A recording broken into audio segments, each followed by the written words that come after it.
Assalamualaikum warahmatullahi wabarakatuh. Kali ini kelas kimia SMA akan menjelaskan tentang termokimia, subpokok bahasan menentukan harga delta H melalui hukum Hess, susun reaksi. Jadi model susun reaksi ini ada dua jenis ya. Ini susun reaksi. Dan sebentar kita lanjut ya. Jadi yang kita sudah pelajari ini tentang diagram ya, ada grafik ya, diagram tingkat energi. Nah, sekarang yang kedua susun reaksi. Ada beberapa reaksi yang diketahui, ini ciri-ciri soalnya. Jadi kalau ada beberapa reaksi yang diketahui, berarti itu adalah ciri-ciri hukum Hess susun reaksi. Untuk lebih lanjut kita lihat saja materi berikut. Jadi jika reaksi yang diketahui disusun, dijumlah, ya hasilnya harus seperti reaksi yang ditanyakan. Jadi ada beberapa susun reaksi, yang kita fokus adalah reaksi yang ditanyakan. Posisi unsurnya berada di mana. Kita lihat contoh soal. Diketahui aluminium tambah oksigen menghasilkan aluminium oksida. Delta H-nya negatif. Selanjutnya ada ferum tambah oksigen menghasilkan besi oksida. Ferum ini besi ya. Delta H-nya juga negatif. Yang ditanyakan, nah ini perhatikan, waspada yang ditanyakan. Hitunglah perubahan entalpi yang terjadi pada reaksi. Jadi sekarang kita lihat ada reaksinya aluminium tambah Fe2O3 menghasilkan Al2O3 tambah Fe. Jika reaksi yang diketahui atau disusun ya, hasilnya harus seperti reaksi yang ditanyakan. Jadi ini kita usahakan kita susun reaksi ini harus seperti ini. Misalnya posisi kiri dan kanan. Jadi kita harus tahu mana reaktan, mana produk, mana kiri, mana kanan. Jadi yang di kiri itu adalah reaktan, yang di kanan adalah produk. Sekarang kita lihat. Posisi terakhir aluminium itu berada di reaktan. Oke. Fine, benar ya. Aluminium berada di reaktan. Sekarang kita lihat Fe2O3. Pada posisi yang ditanyakan atau yang terakhir, dia ada pada reaktan. Tetapi di soal dia berada pada produk. Bagaimana caranya ini produk supaya dia berada di reaktan? Maka mau tidak mau reaksi yang kedua ini harus dibalik. Agar dia berada pada reaktan. Jadi saya ulang. Posisi aluminium pada reaksi pertama, oke, sama, berada pada reaktan, aman dia. Selanjutnya kita lihat posisi Fe2O3 pada yang ditanyakan, dia berada pada reaktan. Sementara di soal dia berada pada produk. Bagaimana caranya supaya ini bisa pada reaktan? Maka reaksi ini harus dibalik.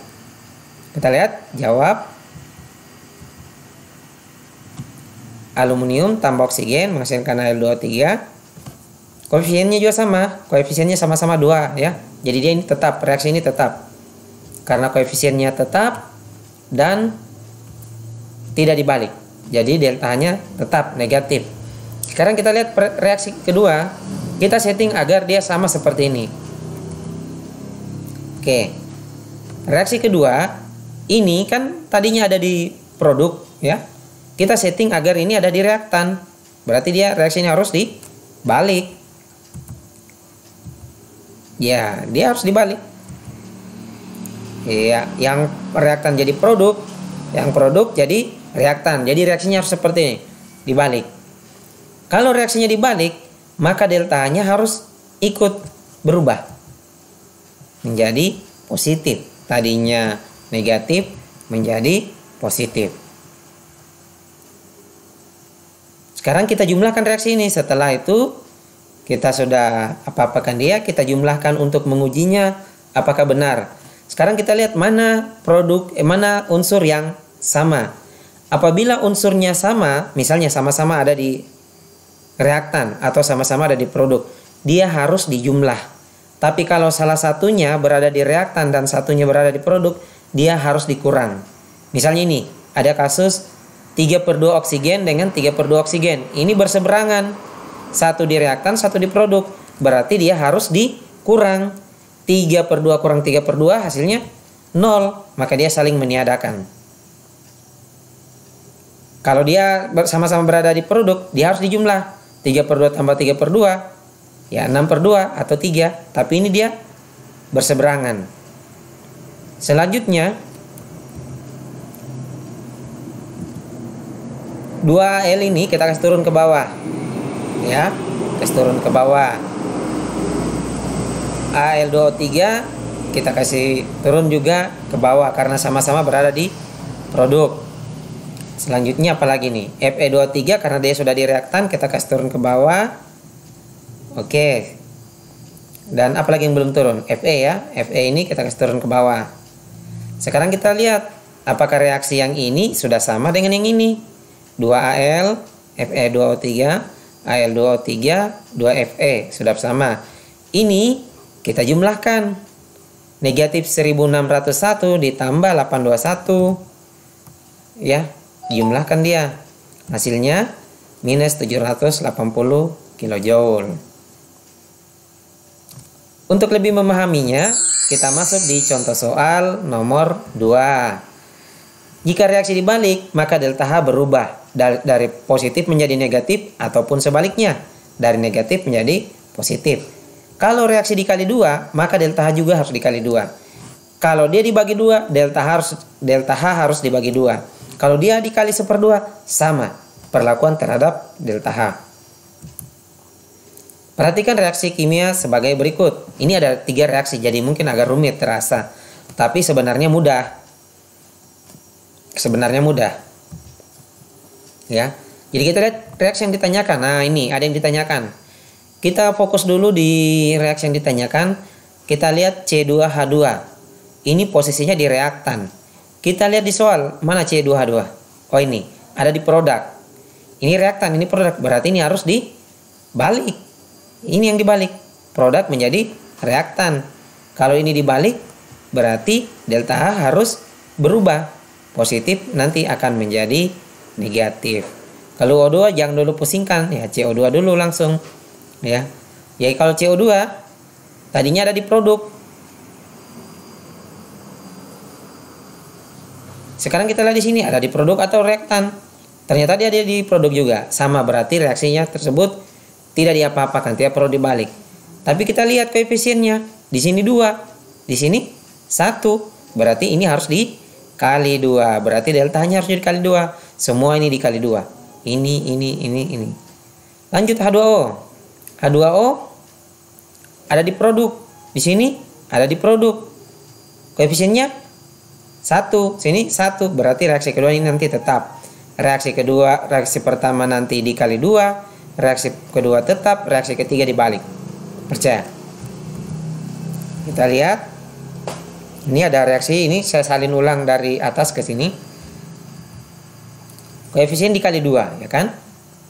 Karena ini tadi CO2-nya ya, 1 menjadi 2. Berarti ini juga deltanya harus dikali 2, semua dikali 2. Ya. Perhatikan 2C, 2C, 2C, 2O2, 2CO2, 2 kali 3.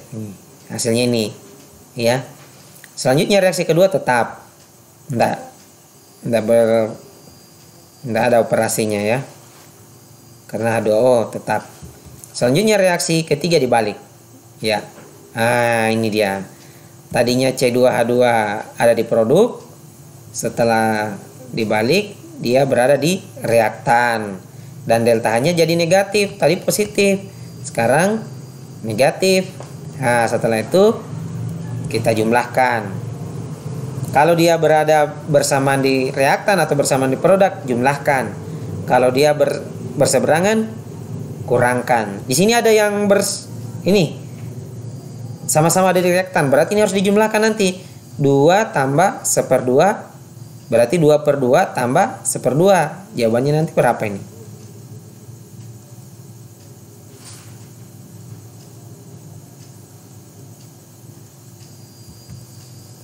Kita lanjut. Ini C2H2 kita kasih keluar ya, yang ini. Selanjutnya apa lagi? Ini dijumlahkan ya, karena dia sama. 5/2 ya. Jadi 5/2 kita kasih turun. Tadi kan 2 O2 tambah 1/2 O2. Dijumlahkan jadi 5/2 O2. Kasih turun dia. Selanjutnya apa lagi? Ini sudah turun, ini sudah turun. Nah ini yang belum turun. Oh ada H2. Oh C dulu. C ternyata ini dia mematikan. Karena dia di seberang ya. 2 kurang 2 kan 0. Nggak perlu. Selanjutnya apa lagi yang mirip? Ini CO2 dulu ya. Iya 2CO2 turun. Selanjutnya apa lagi? H2 ini saling mematikan. 1 kurang 1 kan 0 ya. Selanjutnya H2O turun ya. Ini jumlahkan. Negatif ini tambah negatif ini tambah negatif ini. Hasilnya iya min 1297,5 kilojoule. Ada 3 nomor soal dan ini sangat mudah. Sekarang saya bantu sebelum Anda menjawabnya. C6H12O6. Langsung lihat hasil akhirnya. Oh ini ada di reaktan. Coba lihat di soal. Ada juga di reaktan. Berarti reaksi 1 tidak perlu dibalik. Lihat koefisiennya 1. 1. Berarti tidak perlu diapa-apakan. Aman dia. Sekarang kita lihat reaksi 2. Ini. Wah ini. Ada di produk. Ini ada di reaktan. Berarti harus dibalik. Lalu koefisiennya 2. Sini 1. Berarti harus kali 2. Jadi nanti ini dibalik jadi positif dan dikali 2. Nah. Selanjutnya nomor 2. Ini gampang ini. N2 lihat N2 ada di mana? Reaktan. Sama reaktan aman ya. 1 koefisiennya aman. O2 ada di reaktan. Ini ada di produk. Nah ini membingungkan. Kita langsung dulu NO. 2NO. Ini di produk. Cari NO. Ini ada di reaktan. Ini di produk. Ini ada di produk. Sama produk ya. Berarti tidak apa-apa kan. Tapi dia dari 4 menjadi 2. Berarti dibagi 2. Berarti nanti akan dibagi 2 ini. Ini untuk settingannya. Bagaimana caranya ini supaya yang lain ini saling meniadakan. Kayak tadi contoh soal nomor 2. Setting dia ini. Ya. Apakah ini bisa dibalik atau dibagi 2? Ya, silakan disetting. Selanjutnya diketahui N2O2 ya. Tentukan delta pembentukan NO. Ini kalau ini syaratnya kita harus tahu reaksi pembentukan. Reaksi pembentukan reaksi 1 mol NO dari unsur-unsurnya. Unsur-unsur NO ada saja, ada N2 dan O2. N2 tambah O2 menghasilkan NO. Habis itu setarakan. NO kan 1, N2 2, berarti kali 1/2. O2 2, berarti kali 1/2. Jadi 1/2 N2 tambah 1/2 O2 menghasilkan NO. Lihat lagi, NO ada di produk. Ini di reaktan, balik ini. Seperti itu. Saya rasa demikian. Saya akhiri. Assalamualaikum warahmatullahi wabarakatuh. Semoga bermanfaat.